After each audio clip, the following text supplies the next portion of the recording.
जय भीम, नमो बुद्धाय. आज आपण बौद्ध धम्मातील एक अत्यंत पवित्र आणि अर्थपूर्ण परंपरा वर्षावास याविषयी जाणून घेणार आहोत. वर्षावास म्हणजे पावसाळ्याच्या 3 महिन्यांमध्ये भिक्खूंनी एकाच ठिकाणी स्थिर राहून केलेली साधना. ही परंपरा स्वतः भगवान बुद्धांनी सुरू केली होती. एकदा आनंदाने विचारलं, भगवान, आम्ही प्रवास का थांबवायचा?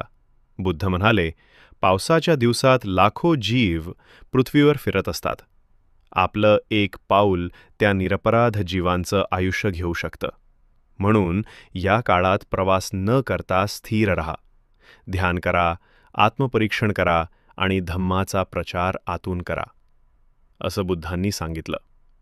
वर्षावास हे केवळ विश्रांतीसाठी नाही, तर अंतर्मुख होण्यासाठी, अहिंसेचा साक्षात्कार करण्यासाठी